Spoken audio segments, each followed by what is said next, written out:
Hello everyone, this is Adrian, today from Eastern Los Angeles.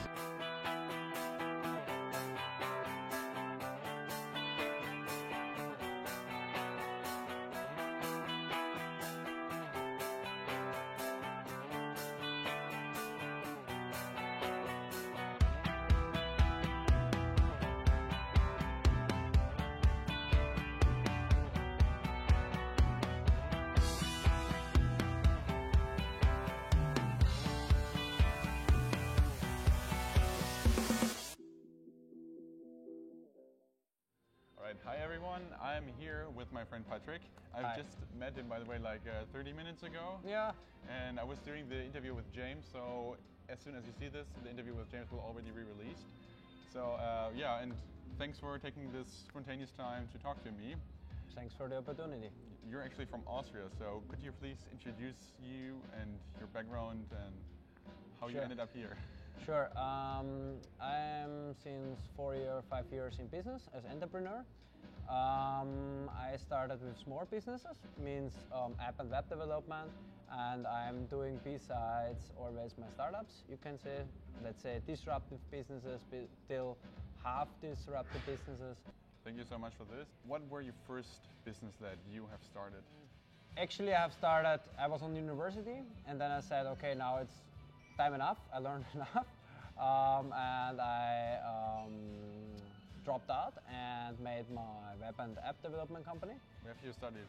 In which university? I was on TU Graz. I studied there informatics, and it was quite cool. I like it till today. So, but the time was, what should I say? If you have the spirit to do something, then it's sometimes that you say, okay, now it's the time to do something. And I think till now I'm very okay with that I did that, because it was time to do that. So we had a little chat earlier, and we were talking about disruptive technologies, and most startups want to do something disruptive, but this is the Champions League, as you said. Yeah. So what's your approach to do disruptive technology? I mean, you can do disruptive businesses. What are disruptive businesses? That are things which are completely new in the market. Nobody is doing that. Nobody knows, is there a market? You have a great idea, you want to change something which is completely not done right now. And this is the key metric for disruptive. The problem is, by disruptive businesses, sometimes it has a reason why there is nothing, sometimes not, yeah? But you have to figure out that, and for that you have to make many checks. You can not do these checks and just try it, but then it can be that you end up with nothing and spend a lot of your time in that, doing that. So should people start right away with a disruptive technology, or should they get more experience, like different projects before that? What are your thoughts on that? I think, like I said, it's the disruptive businesses is the Champions League in compared to soccer, yeah. So if you want to do that, and if you're really patient with something, you can go there in this disruptive business. But you have then, for example, the easiest way is that you the lean startup strategy, and check your assumptions. That means assumptions are things what you think that are true. Yeah. Let's say homeless people want to work. You want to put them off the street. So you have assumption they want actually the work, but they cannot.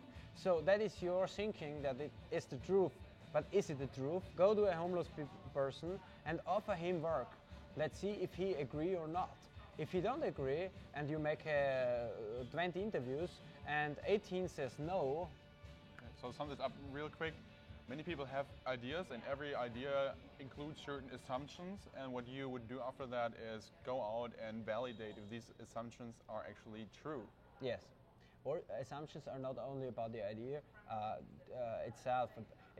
You have an assumption about the problem, about the client. You don't know anything. That is the important thing. You have only the idea, but you don't know anything. That is what you have to accept. Many people don't accept it. They say they know it, and then they start building software and everything. And you can always try it, but disruptive businesses, you must know that from 100, like you can say, tries, you have only very last which are succeeding. And you should be ready to kill them, you can say. Kill the baby, they say. If it's not, you can pivot it, a little bit change, but then you should kill it, yeah. Okay, so how would you, or what would be your definition of a startup? I would say, I mean, how it is usually said, a startup is mostly completely something new. I would not say that it must be that. A startup is something innovative, means something what the market wants, and so that is actually already a startup, and then it can be a disruptive or a little bit only a change, or that can be everything a startup from my perspective.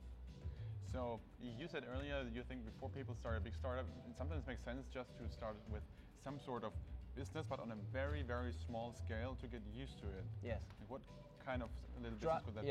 Yeah. Let's say something. Try, for example, you can try to make a web page, like a calculator or something. You know that is missing in the market, and you know the market. You can make a very, very fast lean startup strategy. That means you speak to some persons who could use that calculator. Then you make that the web page very fast developed, and you check if there comes an output already, and if there is some demand, and if it's long term or not. You have experience then. That is, if you execute the assumptions, you find out sometimes it's hard. I mean, there was a woman lastly. We seen a pitch of her. She was there, and she said brightness was her brand. She wanted to make every child should learn perfect and everything, and she got many points. Everybody said very good. We liked that idea. Do you know how many points the investors gave? From 12 to 2. Why Because she that? has no business model. She has a good idea, like put all homeless people from the street, or get everybody food on the wall, but that helps you nothing. That is zero. That everybody is thinking. You have to go clear who pays for that, and then you can proceed a real startup. But for that you need training, and you need to go in, and you need to fail, and you don't be afraid to fail. So could we sum this up by Yeah. saying like a startup is like before you build a big startup, it makes sense to have like something like a stair. Like you start with a very small business, then you do a bigger project, then you're on this stair, and then you go to the next level, and you finally end up having this big disruptive technology that might change the world. For me, for my side, it is the correct way to go. Do I always need funding, or does it sometimes make sense to bootstrap everything? Funding is only a way to scale. If you don't have a worldwide scale with your thing, why you should take funding? My perspective is that it's like a credit by a bank. You give that, he gives you money, and he wants the money back. And if you calculate over the years, it's like a credit. So you take extra credit. If you don't need the credit, why you should take the credit? True. Only if it's a very scalable product. Like if you go back by Facebook at that time, and you go back, and you have that great idea, and you see it works, then you have to do it, to take funding, because you have to grow fast. But if you have something like a small software for a company which are using, I don't know, 1,000 users in your country, you don't need funding. True. So let's come to the final words. What encouraging words could you give to young university students that want to build their own startup but they are still hesitating? Do you have any encouraging words for them? Yeah, make something small what somebody can use, okay, which is missing on the market, what you think, interview them, and so find something what you inspire you, and build it, and yeah, get it done. Thanks so much for your time. Thanks for watching this far. I hope this video was useful to you. If it was, please subscribe to my YouTube channel and also hit that like button, and I would love to see you again in the next video. Join the journey. There's a lot of awesome stuff coming soon, and hope to see you again in the next video. Thanks for watching.